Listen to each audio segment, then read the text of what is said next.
Pathiyoor school മൈതാനം നാടകത്തിന് വിട്ടു നൽകിയതിൽ CPM-ൽ തർക്കം. പത്തിയൂർ ഗവൺമെന്റ് ഹൈസ്കൂൾ ഗ്രൗണ്ടിൽ നാടക പ്രദർശനം സംഘടിപ്പിക്കാനുള്ള തീരുമാനത്തിനെതിരെ പാർട്ടിക്കുള്ളിലും നാട്ടുകാർക്കിടയിലും പ്രതിഷേധം ശക്തമാകുന്നു.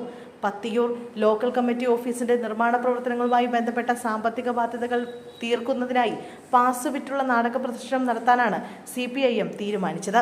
എന്നാൽ ഈ തീരുമാനത്തിനെതിരെ പാർട്ടി പ്രവർത്തകർക്കിടയിൽ തന്നെ അഭിപ്രായ വ്യത്യാസം ഉടലെടുക്കുകയും സമൂഹ മാധ്യമങ്ങളിൽ ചേരിതിരിഞ്ഞ വാദപ്രതിവാദങ്ങൾ നടക്കുകയും ചെയ്തു. MA അലിയാർ സാംസ്കാരിക വേദി എന്ന പേരിലാണ് സംഘടിപ്പിക്കുന്നതെന്ന് ഒരു ലോക്കൽ കമ്മിറ്റി നേതാവ് സമൂഹ മാധ്യമത്തിൽ പോസ്റ്റിട്ടപ്പോൾ VS സാംസ്കാരിക വേദി എന്ന പേരിലാണ് പരിപാടിയെന്ന് അവകാശപ്പെട്ട മറ്റൊരു ബ്രാഞ്ച് കമ്മിറ്റിയും ഭാരവാഹിയും രംഗത്തെത്തി. മെയ് 3 ആലപ്പുഴ മരുതം തിയേറ്റേഴ്സ് അവതരിപ്പിക്കുന്ന മാടൻ മോക്ഷം എന്ന നാടകമാണ് ഇവിടെ പ്രദർശിപ്പിക്കുന്നത്. MA അലിയാർ സ്മാരകം എന്നാണ് പുതിയ ലോക്കൽ കമ്മിറ്റി ഓഫീസിന് പേരിട്ടിരിക്കുന്നത്. ഇതിനു പുറമെ സ്റ്റേഡിയത്തിനും MA അലിയാർ സ്മാരകം എന്ന് നാമകരണം ചെയ്യുന്നതിന് മുമ്പ് പഞ്ചായത്തിനെ നയിച്ചവരെയും പാർട്ടിക്ക് വേണ്ടി ത്യാഗം സഹിച്ച മരിച്ചവരെയും അവഹേളിക്കുന്നതിന് തുല്യമാണെന്നും സമൂഹ മാധ്യമങ്ങളിൽ വിമർശനം ഉയർന്നിട്ടുണ്ട്. പത്തിയൂർ പഞ്ചായത്ത് സ്കൂൾ ഗ്രൗണ്ടിൽ 1 കോടി രൂപ ചിലവഴിച്ച് നിർമ്മിച്ച മിനി സ്റ്റേഡിയം തെരഞ്ഞെടുപ്പ് പ്രഖ്യാപിക്കുന്നതിന് തൊട്ടുമുമ്പാണ് ഉദ്ഘാടനം ചെയ്തത്.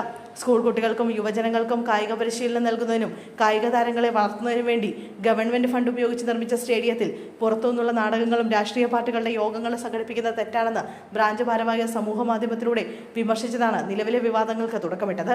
കായിക മേഖലയ്ക്ക് മാത്രമായി ഉപയോഗിക്കേണ്ട മൈതാനം ഇത്തരത്തിൽ ദുരുപയോഗം ചെയ്യുന്നതിനെതിരെ നാട്ടുകാർക്കിടയിലും പ്രതിഷേധം ശക്തമാണ്.